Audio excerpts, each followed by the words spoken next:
Gold made a V-shaped reversal, and the bulls and bears are still evenly matched. With a non-stop stream of tariff and geopolitical headlines and challenges to the US exceptionalism narrative, how should we be trading gold? For more, check out this episode of As Good as Gold. Greetings, fellow traders. I'm Dylan, a research strategist at Pepstone, presenting the latest weekly update on As Good as Gold. Over the past week, gold saw a V-shaped reversal, but the battle between bulls and bears continues. More dovish expectations for Fed rate cuts and the looming US government shutdown have supported gold, while the White House's tariff policy and some geopolitical developments have kept traders on edge. This week, traders will focus on the US ISM Services PMI, the non-farm payrolls report, and Powell's speech as well to adjust their gold positions. Looking at the gold against US dollar daily chart, we can clearly see the V-shaped reversal early this week. After last Friday's drop below the 23.6% Fibonacci retracement of the upward trend since December, bulls managed to push the price back into the $2,880 to $2,900 range, the lower end of the mid-February consolidation zone.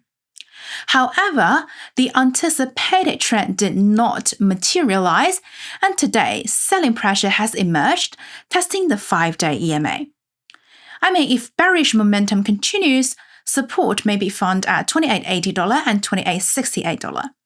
While on the other hand, the upper boundary of the consolidation range at $2,940, which has been tested multiple times, could limit the upside. While the two key factors driving gold and, I would say, broader market movement right now are undoubtedly tariff policies and geopolitics. Given the constant policy flip-flopping in the US, it's not easy for traders or analysts. Every morning when I wake up, I'm prepared for my views from yesterday to be completely overturned. The White House's wavering stance on tariffs against Canada and Mexico has been confusing. And initially, with the tariffs being implemented, some traders had already started reducing their gold hedge positions. However, the frequent shifts in US policy and warnings of potential retaliation from the two countries have caused long positions in gold to accumulate once again. And in contrast to its somehow ambiguous stance on its allies, or I should say previous allies, the US has shown no leniency toward China.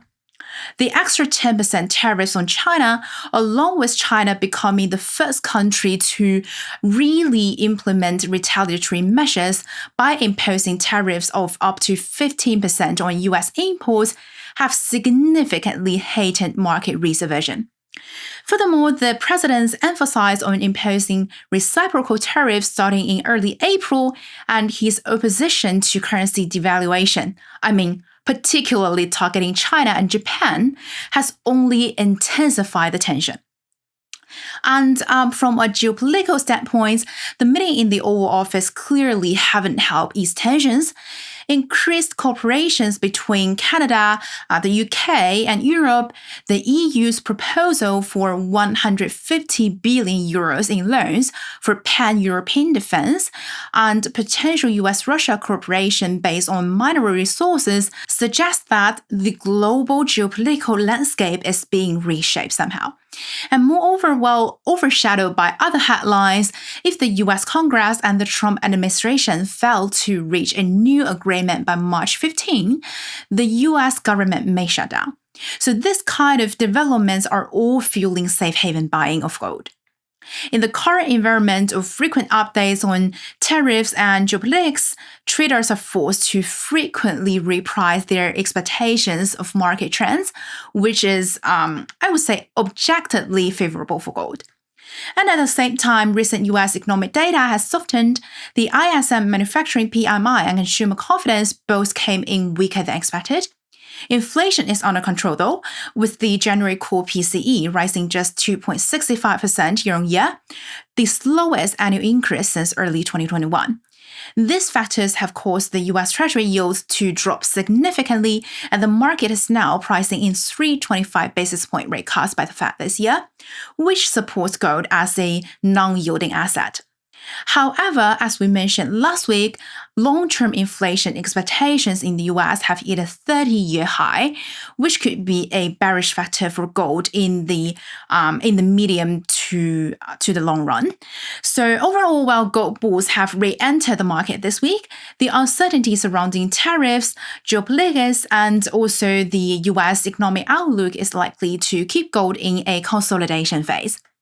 Over the remainder of the week, in addition to any unexpected news or headlines, U.S. economic data, including the ISM Services PMI and the non-farm payrolls report, as well as speeches from federal officials, will be key to watch. On the data front, the market consensus is that the February services PMI will come in at 52.9, showing a slight improvement compared to the previous month. And in the labor market, the consensus is for 160,000 new jobs added, up from 143,000 last month, but still below the 237,000 average over the past 3 months. The unemployment rate is expected to remain at 4%, with average hourly earnings slightly lower.